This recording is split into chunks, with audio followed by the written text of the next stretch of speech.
Assalamualaikum warahmatullahi wabarakatuh. Salam sejahtera bagi kita semua. Saya ucapkan terima kasih untuk para penonton yang sudah menyempatkan waktu untuk menyaksikan video presentasi kami. Sebelumnya, izinkan kami untuk memperkenalkan diri dengan saya Puspa Triakma Fauzia. Saya Anissa Cantik Fitri Aulia. Saya Emparel Aja Dwi Anggara. Nama saya Muhammad Jidanski Chandra. Kami di sini ingin mempresentasikan mengenai erosi dan mass fasting. Seorang Mahatma Gandhi pernah berkata, "Bumi ini cukup untuk 7 generasi, namun tidak akan pernah cukup untuk 7 orang serakah."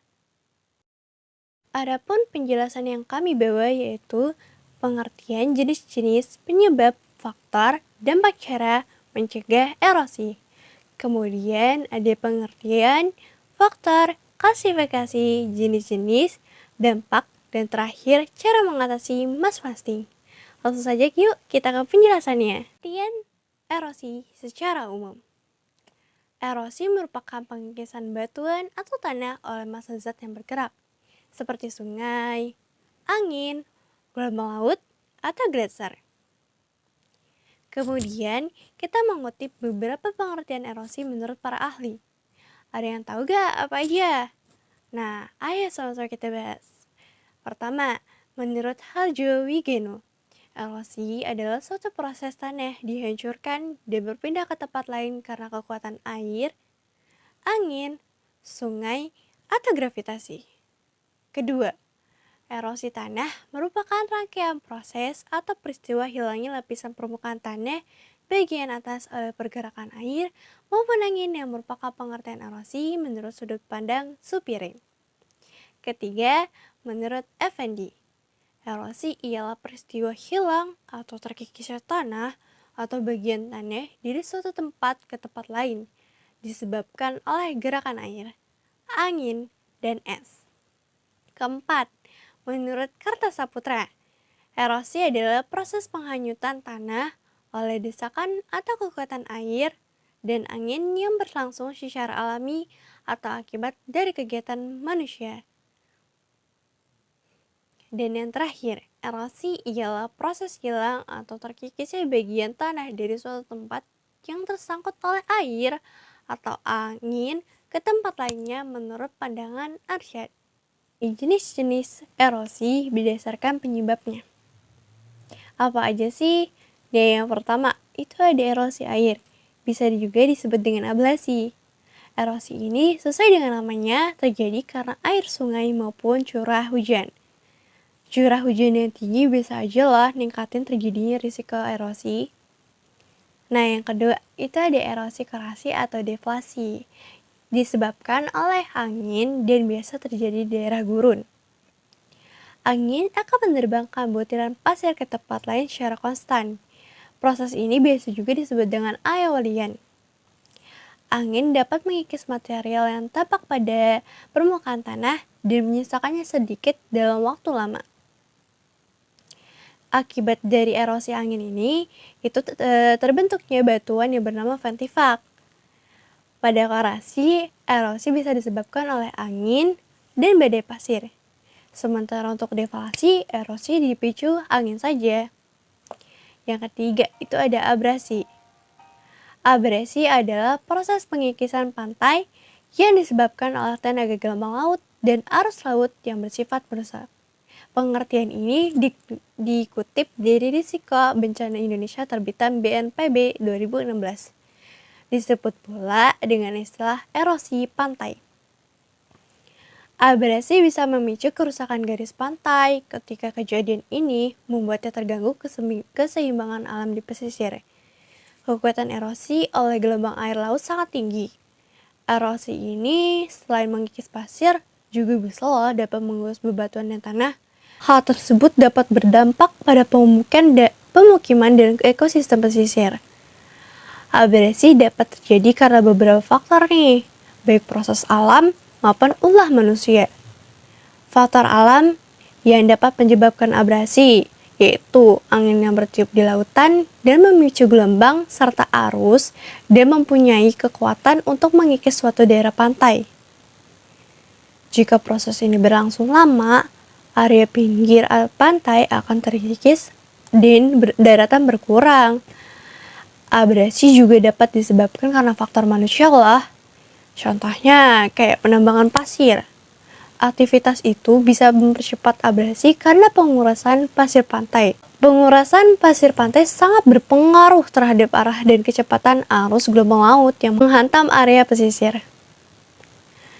Salah satu cara buat mencegah abrasi yaitu melakukan penanaman hutan mangrove. Nah, penanaman pohon di hutan pantai juga bisa menghambat abrasi. Keempat, itu ada eksarasi. Pengertian dari eksarasi itu sendiri adalah erosi yang disebabkan oleh gerakan es mencair. Pencairan lapisan es bisa membuat bebatuan akan ikut bergerak ke bawah dan mengendap. Hasil dari eksarasi disebut dengan fogging. Kejadian eksarasi kerap terjadi loh di pegunungan bersalju. Pada saat longsor, salju, geser, terjadi bebatuan menggesek tanah di bawahnya dan mengikisnya. Saat ini tempat seperti Greenland dan Antartika terus terkikis oleh geser sebanyak 0,5 cm tiap tahun. Nah, sebelum masuk ke penjelasan selanjutnya, faktor-faktor dari terjadinya erosi aku mau jelasin nih lebih dalam tentang erosi air. Erosi air di daerah tropis terbagi ke dalam beberapa tingkatan, yaitu yang pertama, erosi percik atau disebut dengan splash corrosion adalah proses mengelupasnya partikel-partikel tanah bagian atas oleh air hujan. Arah dan jarak terkelupasnya partikel-partikel tanah ditentukan oleh kepiringan lereng, kecepatan, dan arah angin, keadaan kekasaran permukaan tanah, serta penutupan lahan. Erosi percikan ini disebabkan oleh energi kinetik air hujan yang menyebabkan terkelupasnya partikel-partikel tanah pada bagian atas. Nah, yang kedua itu ada erosi lembar atau disebut juga dengan sheet erosion. Adalah erosi yang terjadi ketika lapisan tipis permukaan tanah di daerah berlereng terkikis oleh kombinasi air hujan dan air. Yang ketiga, erosi alur atau bisa juga disebut dengan rill erosion. Merupakan pengelupasan yang diikuti oleh pengangkutan partikel-partikel tanah oleh aliran turn-off yang terkonsentrasi di dalam saluran-saluran air. Hal ini terjadi ketika air larian masuk ke dalam cekungan permukaan tanah. Kecepatan air larian meningkat dan akhirnya terjadilah pemindahan sedimen. Yang keempat, itu ada erosi parit atau disebut dengan gully erosion. Gully erosion adalah proses erosi yang membentuk jajaran parit yang lebih dalam dan juga merupakan kelanjutan dari erosi alur. Erosi parit dibedakan atas parit bersambungan dan parit terputus. Erosi parit terputus dapat dijumpai di daerah yang bergunung yang diawali oleh adanya gerusan yang melebar di bagian atas hamparan tanah miring yang berlangsung dalam waktu relatif singkat akibat adanya runoff yang besar. Erosi air bersambungan berawal dari terbentuknya gerusan-gerusan permukaan tanah oleh air larian ke arah tempat yang lebih tinggi dan cenderung berbentuk jari-jari tangan. Yang terakhir, itu ada erosi tebing sungai atau juga disebut juga sebagai streambank erosion.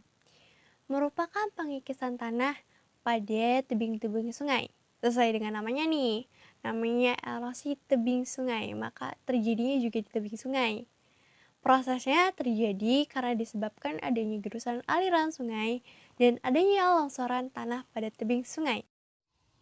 Setelah saudari Puspita menjelaskan tentang erosi dan jenis-jenis erosi, di sini saya akan menjelaskan faktor-faktor penyebab erosi, dampak erosi, dan cara mencegah erosi.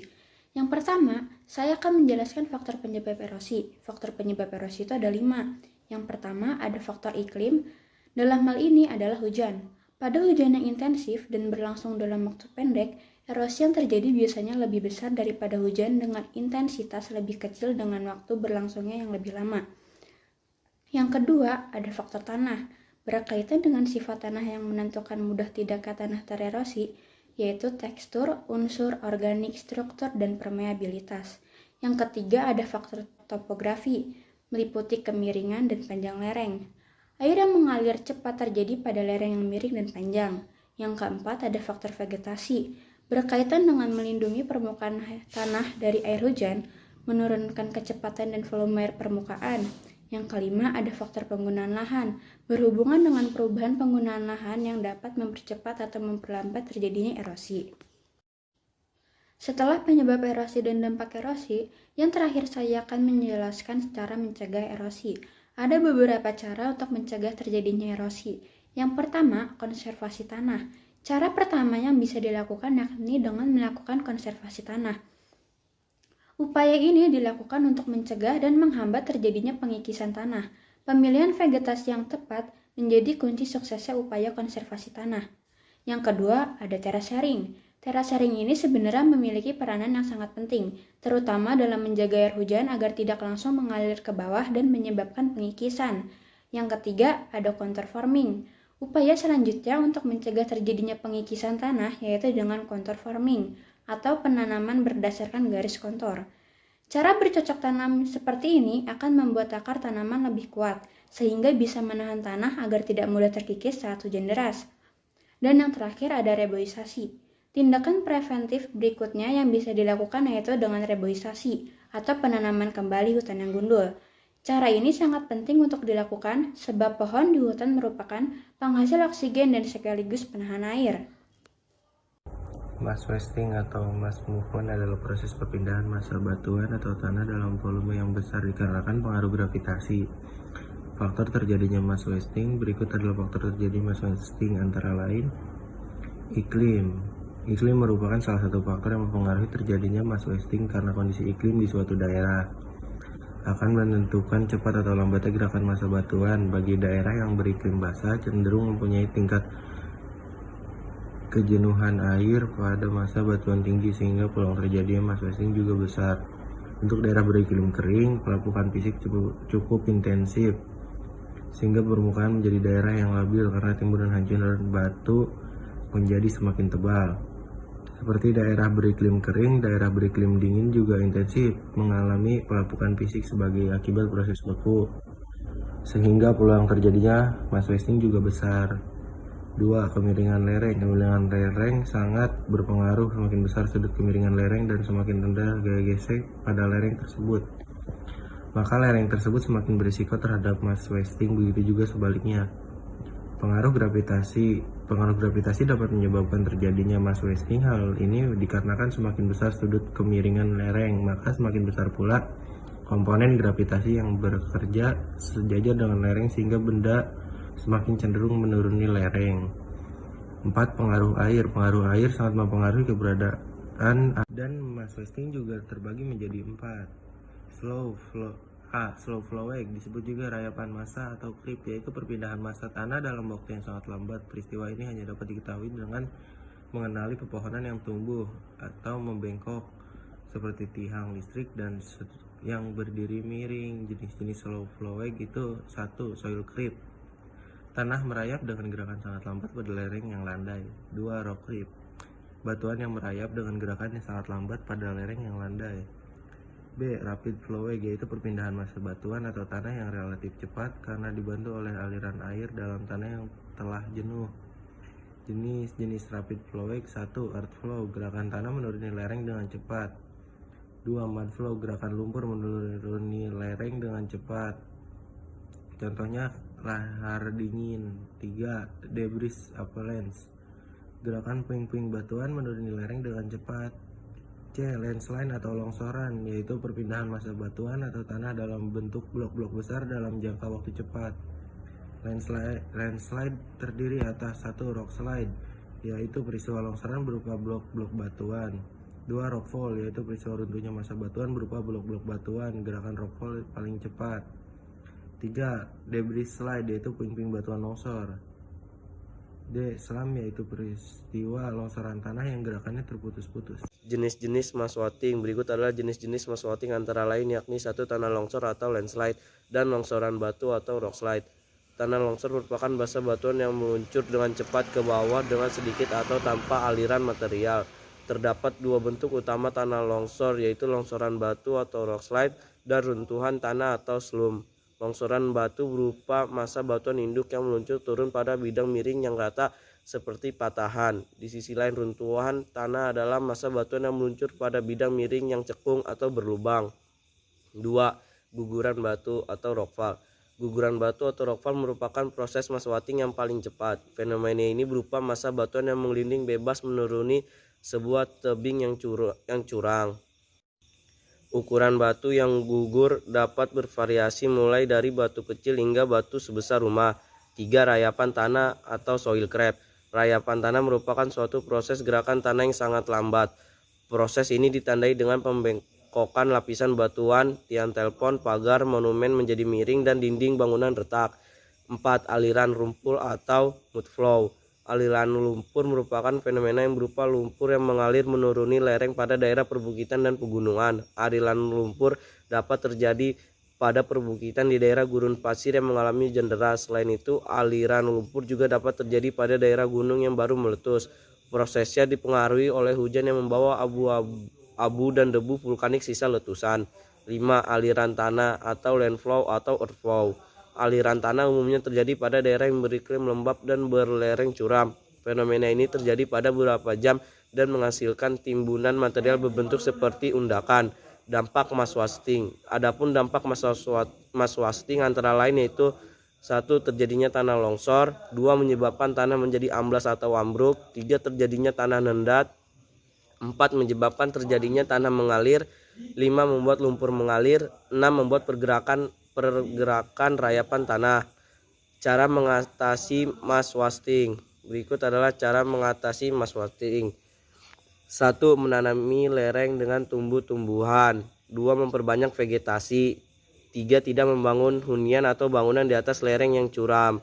4. Membuat teras-teras pada lereng. 5. Bangunan di lereng dibuatkan beton penahan. 6. Apabila bagian bawah lereng dipotong atau digali untuk keperluan tertentu, perlu dibuatkan saluran pembuangan air di bawah tanah.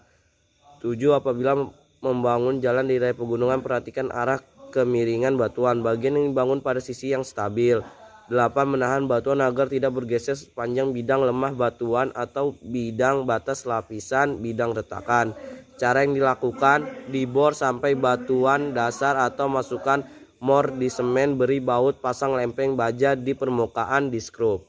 Sekian dari kami materi yang dapat disampaikan. Semoga bermanfaat bagi kita semua. Mohon dimaafkan apabila banyak kesalahan. Terima kasih atas waktunya. Kami akhiri. Wassalamualaikum warahmatullahi wabarakatuh. Sampai jumpa.